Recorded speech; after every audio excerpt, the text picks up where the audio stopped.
You sat down with the jury, and I think this is great, and you took out your guitar and you said to the jury, "You think I ripped off this song? I'm going to play you something now and show you how similar things can be."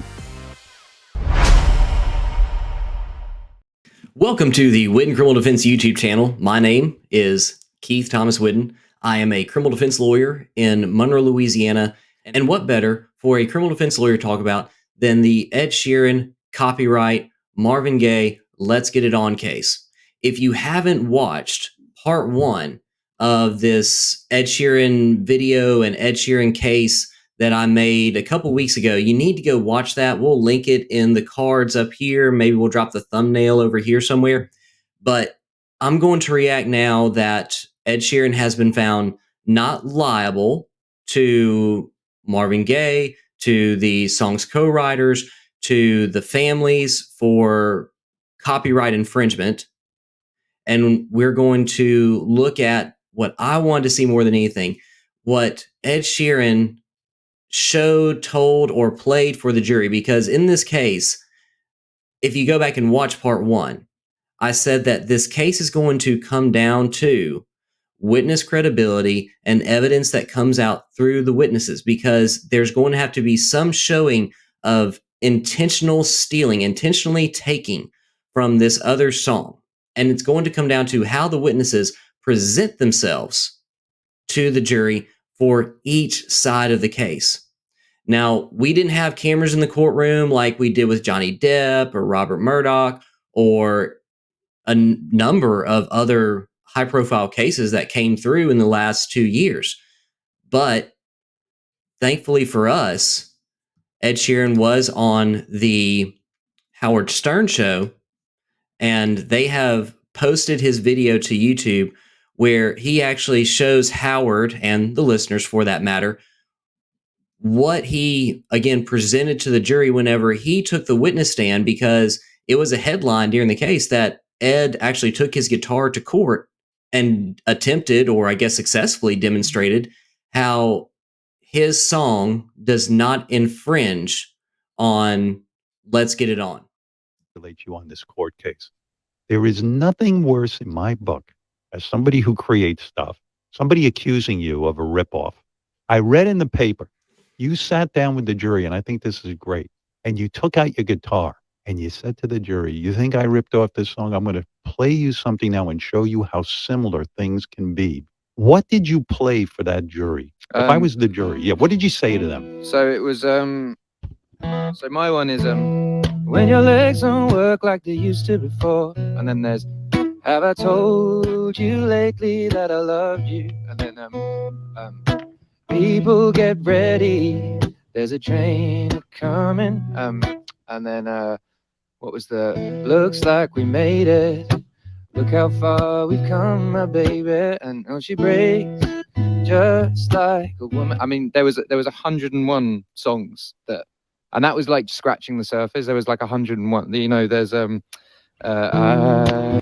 I would say I think that 101 songs is extremely conservative, because Ed's going to go on and say, you know, it's a transition from a C to a G chord, and the overwhelming majority of country music on the radio right now, and even into the past, for whether it be for the last 50 years, has had an overwhelming number of country songs written with that C to G to E minor to D.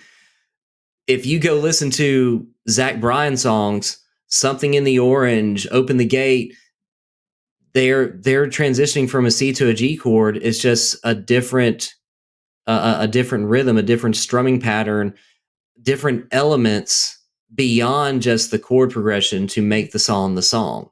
I guess you say it's really, and what I was saying is, like, yes, it's a chord sequence that you hear on successful songs, but if you say that a song in 1973 owns this, then what about all the songs that came before? We found songs like from like the 1700s that had similar melodic stuff, and then there was like huge songs in the 50s and huge songs in the 60s, and it's just, no one's saying that songs shouldn't be copyrighted, but you just can't copyright a chord sequence. You just can't.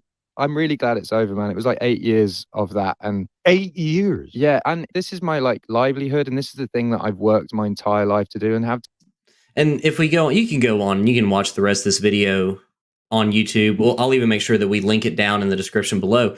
You can go and watch the rest of it. But what I think ultimately gets across here, and this doesn't apply to just a copyright case. This doesn't just apply to Ed Sheeran.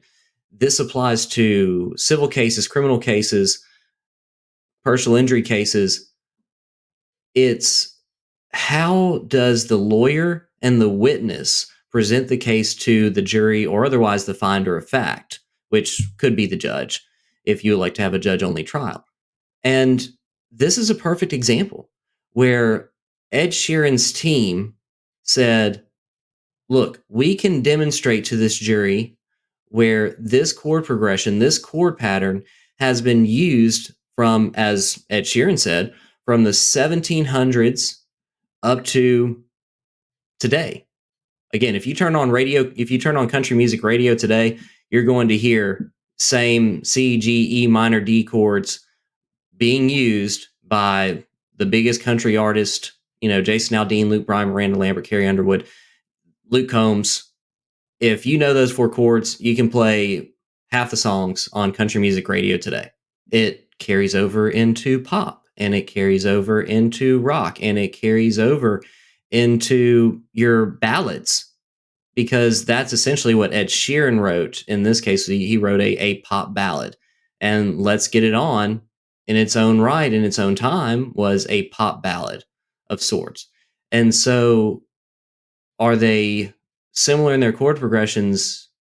Yes, but the jury found that just because they're similar in the chord progressions does not make it copyright infringement. It doesn't mean that Ed was intentionally stealing from Let's Get It On. And you may disagree, and if you disagree, put that down in the comments. I don't take a side on situations like this.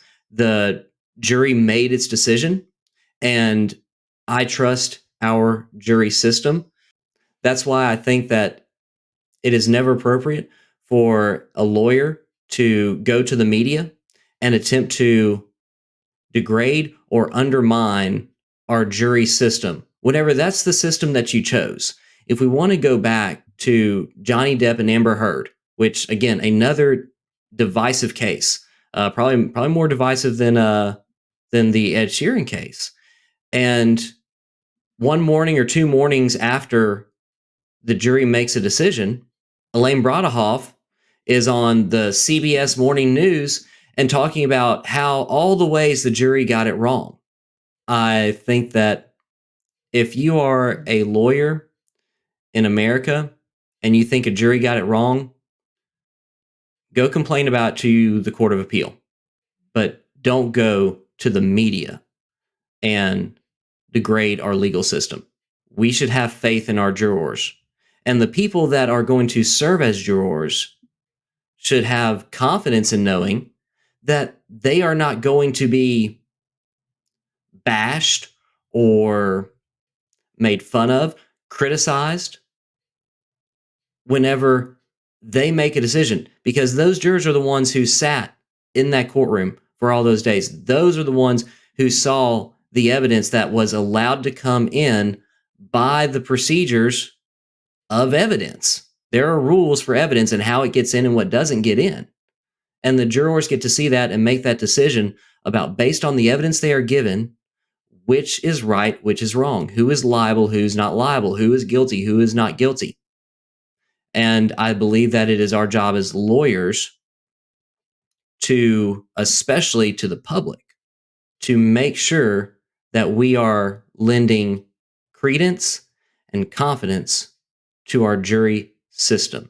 And if a lawyer has a problem with a jury's decision, his or her relief is to go to the Court of Appeal and not to the media. But if you agree or disagree with the jury's decision, make sure that you take a minute, drop a comment down below, and I'll be in the comments and I'll be happy to comment back and let you know how I feel about the jury's decision or about your opinion of the jury's decision. And if you haven't already, make sure that you like, subscribe, and ring the bell notification. Thank you for sticking around until the end of this video. If you found the information in the video helpful or informative or entertaining, do me a favor.